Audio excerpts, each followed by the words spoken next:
Bodoland Tiger YouTube channelaव आं थुनजि ब्रामसेरा गासै बर' रायजो राजा नोंथांमोनखौ रोजा रोजा साबायखर जासिबाय।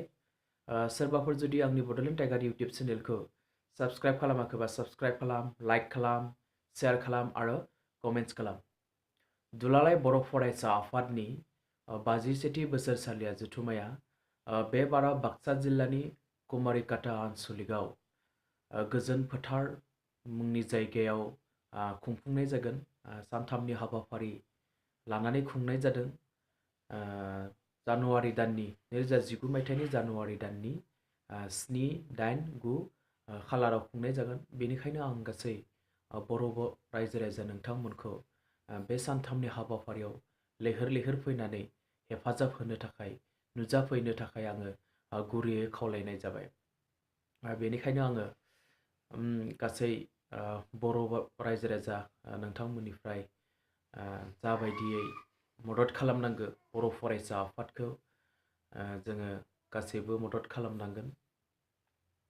ओनसोलनि बे कुमारिकाटा ओनसोलनि रायजो राजा बिथांमोना जोबोर खस्थ' खालामनो गोनां जादों। बिथांमोना खामानि मावगासिनो दङ, लाहार फाहार जिरायनानै थायाखै। जोबोर खस्थ' जायो। मोनसे कनफारेन्स खुंनो गोनांब्ला गोबां रांनि खरच जायो, गावनि देहानि खस्थ' जायो, समनि लस जायो। थेवबो जोङो नाथाय गावनि आलादा बड'लेण्ड रायजो मोनफुंनांगौनि थाखाय सासे बर' मानसि हिसाबै जों दुलाराय बर' फरायसा आफादखौ जेब्लाबो मदद खालामबाय थानांगोन। गासै बर' रायजो राजायानो गुबुनफोरा मा सानो मा साना बेखौ दा खोनासं। सोरबाफोर फैनो नाङाबो होनगोन, नाथाय बेफोर बाथ्राखौ खोनासंनो नाङा।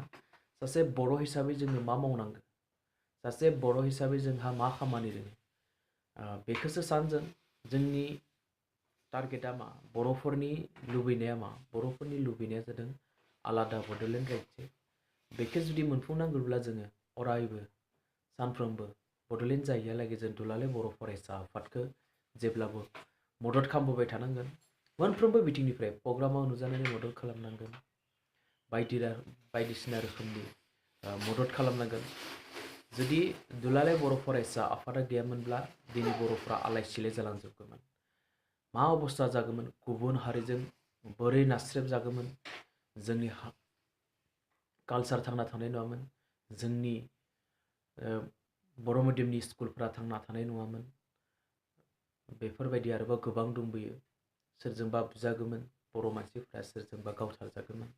बिभिन्न धरननि समस्यायाव जों गोलैगौमोन। बेनिखायनो जों मोनफ्रोमबो दुलाराय बर' फरायसा आफादनि हाबाफारिखौ जोङो मदद खालामनांगौ। मदद खालामनाया सासे बर' हिसाबै जोंनि मोनसे दायित्व।